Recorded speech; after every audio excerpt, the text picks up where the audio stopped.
Salut à tous, on se retrouve depuis Beaublanc pour un nouveau débrief avec Antoine. Salut Antoine. Salut Thierry, salut à tous. Un débrief un peu particulier puisque pour une fois on va débriefer l'Euroleague. Le CSP a 2 victoires et 3 défaites. Le CSP est dans les clous, Antoine. Oui, dans les clous, mais ne serait-ce que par rapport à l'an dernier, pour le grand retour de Limoges en Euroleague.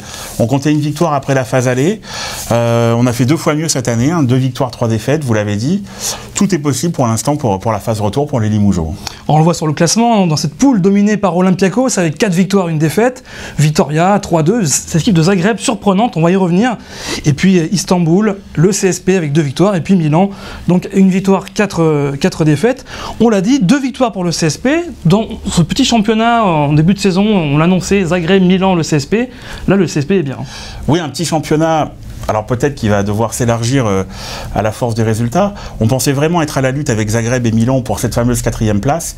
Il faut reconnaître que Zagreb a pris un temps d'avance, compte déjà 3 victoires en 5 matchs, 60% de victoires, c'est vraiment une belle perf de l'équipe croate. Toujours est-il que dans cette confrontation à 3, pour l'instant Limoges a fait son job. Victoire à Zagreb. 84-80. Qui vaut très cher maintenant au vu justement des résultats de Zagreb depuis ce match. Et puis une victoire, on l'a vu à Boulazac contre Milan il y a quelques jours. Voilà, sans faire offense aux Italiens, on a vu qu'ils ne boxaient pas tout à fait dans la même catégorie que les autres adversaires de ce groupe B. Mais Limoges a fait ce qu'il fallait faire, à savoir empocher 2 victoires contre, a priori, ces 2 adversaires directs. Et pourtant, dans cette poule si compliquée, avec des grands noms comme Olympiakos, Istanbul, ça avait mal commencé, on va dire. Premier match contre Istanbul, défaite à domicile de 12 points. Pourtant, il y avait un bon sentiment à la fin du match. Surtout un bon match.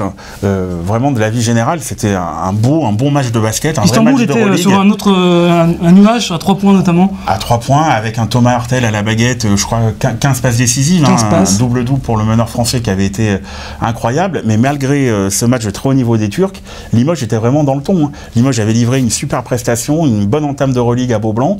Alors forcément déçu par le résultat, mais en tout cas la manière était là. Depuis, Istanbul a enchaîné 3 défaites. Ils sont un peu dans le dur. Le CSP qui ira justement à Istanbul, pardon, on y reviendra dans les prochains rendez-vous. Après, il y a eu cette victoire à Zagreb, importantissime, alors que à l'époque, Zagreb était considéré comme le petit poussé. On l'a vu avec 3 victoires de rang, c'est devenu le trouble-fête de cette poule. Et puis après, il y a eu quand même ce match à domicile contre Vitoria, on va y revenir. Moins 36 à domicile, gros coup d'arrêt là. Le jour sans, c'est vrai que ce jour-là, il n'y a pas eu de match. Très vite, les Espagnols, avec encore une fois bien menés par un meneur français, Fabien Causeur, les Espagnols étaient vraiment dans le match. Limoges n'y était pas, aussi bien en attaque qu'en défense. 107 points encaissés quand même, 107 incroyable. Points encaissés. Pour l'anecdote, c'est la plus grosse défaite dans l'histoire de Beaublanc. Ça veut dire quelque chose. Voilà, c'était vraiment le jour sans. Ça s'est vérifié d'ailleurs après, même si Limoges a connu une autre défaite compliquée, c'était pas du tout dans la même physionomie de match. C'est pas un match à oublier parce qu'on peut pas oublier ça. On se rappelle le moins 45 mythique de Madrid il y a une vingtaine d'années. Donc c'est des matchs qui restent, sont des marqueurs importants pour justement, si on refait un match comme ça dans 20 ans, ça sera moins grave, on va dire. Et puis après, il y a eu ce match au Olympiakos où le CSP était dans les clous à la mi-temps, devant, 29-28. Bon, brouillon, mais quand même solide défensivement, et puis ça a explosé sur la durée en deuxième période. Oui, même si le 3e quart-temps avait été difficile, avec une dizaine de points de rebours, à la 32e, il n'y a encore que 7-8 points d'écart.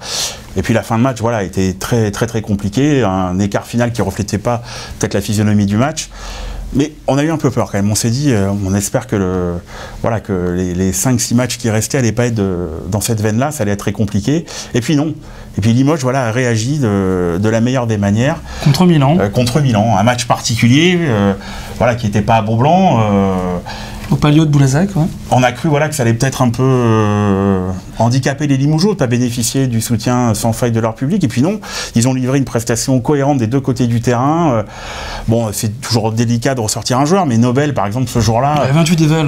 28 dévals, et puis une défense sur Gentile, qui a quand même mis ses 19 points de moyenne, mais avec... il avait tout un peu seul quand même, Gentile. À côté, on n'a pas trop vu McLean, on n'a pas vu Lafayette, on n'a pas vu Jenkins, leurs autres Américains. Et vraiment, Limoges, ce jour-là, a pu compter sur ses cadres. Traoré, impeccable offensivement. 7 sur 7. Nobel des 2 côtés du terrain. Aiko Chafarzik, à l'image de l'équipe, solidaire du début à la fin. Tous les joueurs qui sont rentrés ont amené quelque chose. Alors encore une fois, c'était Milan. A priori, l'équipe la moins impressionnante pour l'instant de la phase aller. Mais quand même, Limoges a vraiment fait ce qu'il devait aller faire. Donc 2 victoires, 3 défaites. Donc prochain rendez-vous, c'est vendredi soir à Istanbul. Pourquoi pas faire un coup? Istanbul est dans le dur, 3 défaites d'affilée pour les Turcs. Oui, la phase retour, voilà. Depuis 2010, on a à peu près regardé, avec 4 victoires, 6 défaites, a priori, le top 16 est jouable. 2 victoires, ça veut dire à la maison Zagreb.